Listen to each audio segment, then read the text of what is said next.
watching Juan Golladay Talking Sports. YouTube, what's going on? It's Juan Golladay here with another Washington football team video, and in today's video we're going to go over some of the remaining wide receivers that are still out there for Washington to get, because a couple receivers did get franchise tag yesterday. So without further ado, let's get straight into today's video. But before we do, make sure you guys go down below, leave a like on this video, subscribe if you're new, and turn on post notifications so you get notified when I upload a video about the NFL, in this case our Washington football team.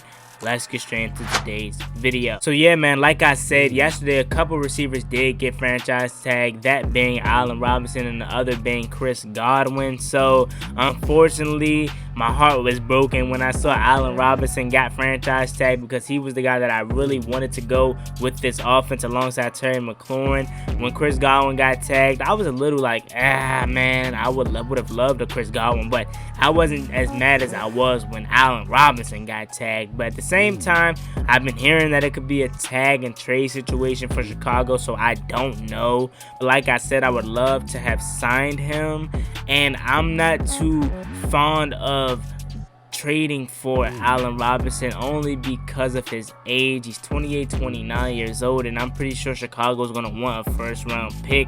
I'm not too happy with giving up a first-round pick for Allen Robinson, so I would rather much draft a guy if that's what they're thinking. I don't want to trade for Allen Robinson if it's going to cost that much. Now, a couple seconds I would probably consider doing, because he's really good. He can really be dynamic and bring so much to this offense. Whoever the quarterback may be is going to have fun with him. I would love that, but I would not trade more than a first-round pick for him. Now, moving on to the actual free agents that's out there. Number one being Kenny Golladay. Kenny Golladay is the best remaining free agent wide receiver out there, hands down. I would love Kenny Golladay here for Washington, but the only issue is that I think he's going to cost too much money, and rightfully so. He deserves each and every penny that he gets, wherever team may sign him. The thing with us is that we just franchise tagged Brandon Sheriff, so our salary cap just went down from 55, 57, whatever it was around there,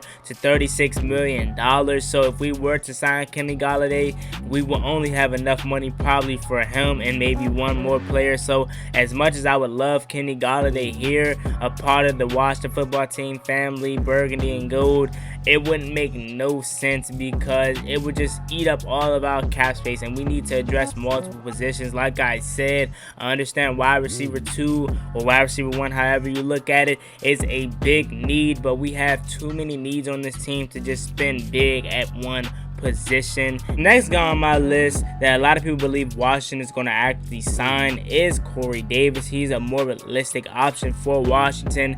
I would not be mad at this signing at all. Now, the thing with Corey Davis that really irritates me is that he can show up for one game and then go ghost for 3 to 4 games. That's his biggest problem, is inconsistency. But like I said, that can be coached up out of him as long as he's willing to learn and put in the work to get those inconsistencies out of his game. Other than that, he's phenomenal, man. He has a great pass catcher. He's a go up and get it kind of guy. He can beat you over the top with his speed. So he's an all-around good player, a good number 2 to take the pressure off Terry McLaurin. And then we can go out and have enough money to probably get Curtis Samuel too, because Corey Davis isn't going to cost a lot of money. He's going to be a little bit cheaper, I believe, than one Curtis Samuel. Probably around $12.5 million a year for Corey Davis would be good, and with Curtis Samuel, it's going to be around $14 million a year. So I would love to get those two. I don't know if the front office is thinking like that, maybe not, but if I was in charge, that's what I would do. Corey Davis is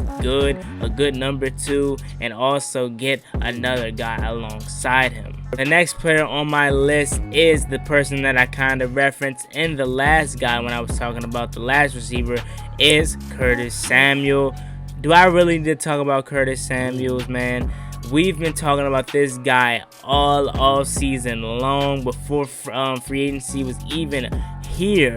probably still during the season and even last year. I know you guys can go in the vault of my old videos. I was still talking about Curtis Samuel, and the big reason was because of the connection with Ron Rivera. So do I really need to talk about Curtis Samuel, man? He's phenomenal. He's fast, has great hands. You can use him all over the place as a chess piece. He's friends with Terry McLaurin, so on and so forth. The guy is a good receiver that needs to be here in Washington. But like I said, for other receivers, just how I'm going to say for Curtis Samuel, Washington fans, although you think he's going to be here, don't be surprised if he doesn't end up here, because just how we're interested in him and we think he should be here, 31 other teams are interested in him. He should be with their specific team rather. So like I said, don't put your eggs all in one basket, especially with Curtis Samuel. Now don't get me wrong, he's phenomenal, but don't think it's just a guarantee.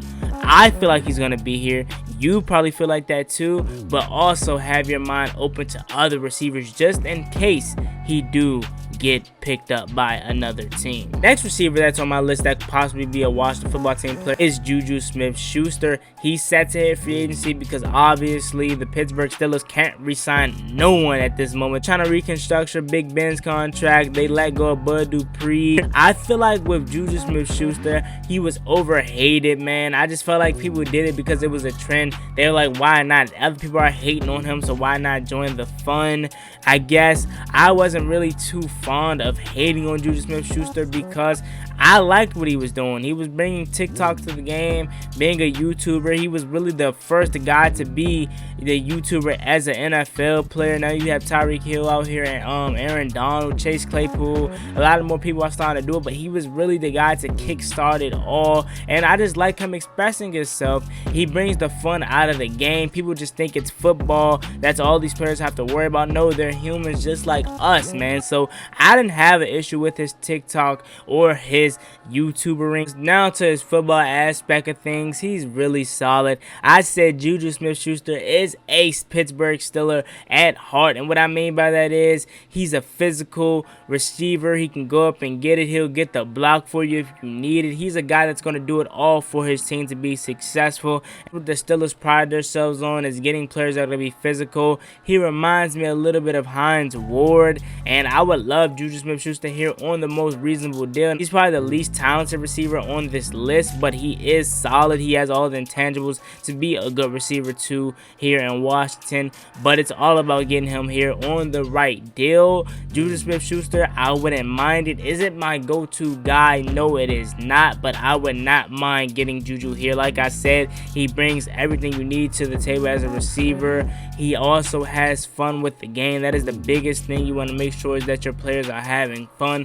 Once you're having fun, it just makes playing the game even more fun. So I feel like Juju Smith-Schuster wouldn't be a bad pickup, but just like Corey Davis and Curtis Samuel, I would want another guy to go alongside Juju Smith-Schuster. Next guy on my list is Will Fuller. He's a good receiver. I would love Will Fuller here. He was Deshaun Watson's go-to guy before he got hurt, and the little amount of times that he did play, he was the go-to guy for D-Watt. And as you've seen in that Detroit Lions game, if you did watch it on Thanksgiving, I believe, he went off. He was cooking, man. So he has the capability to be successful as a good wide receiver. Only thing is his health and him doing PEDs and steroids. Now he came out and tried to say that his doctor screwed it up. He asked the doctor, was it good for him to take it according to the NFL rules? Does it fall under the enhancement drugs? And the doctor told him no, but then to come to find out it does. So he tried to say it was his doctor, and I was feeling a little bit pity for the guy, but then his teammate Kenny Stills got busted for the same thing that he was doing. So I was like, man, I don't know what's going on there in Houston. Other than that, he's a phenomenal receiver. He can beat you at the top with his speed. He has great hands. He can go up there and get it. He's not afraid to block. He has all what it takes to be a good receiver. It's just all about, can he stay on the field? And the last two people that I want to talk about is wide receiver John Brown and Emmanuel Sanders. They just got released today from their teams, and I wouldn't mind getting these two veterans. They are really good, especially John Brown from Buffalo. He had a solid season, but as long as we get them, make sure you get another guy to go along with them. That's the only way I would be fine with getting these guys. I don't want to just settle for these guys and that be all. I want to make sure we have another receiver to go alongside with them. So Corey Davis and John Brown, boy, that would be phenomenal. Or Curtis Samuel and Emmanuel Sanders and Terry McLaurin, woohoo, that would be phenomenal, man. Yeah, man, there you have it. Those are the remaining wide receivers for Washington to possibly get, and those are the top tier or middle tier receivers, however you look at it. There's still a ton of low list receivers left, but I just went over the top tier receivers that we could possibly get. So with that being said, it's been your boy Juan Gotti. Like, comment, subscribe, hell to the Washington football team, and please turn on that post notifications bell so you get notified when I upload a video about the NFL, or in this case our Washington football team. I'm out. Peace. Cross me one time, that's gonna get you pop, get you drop.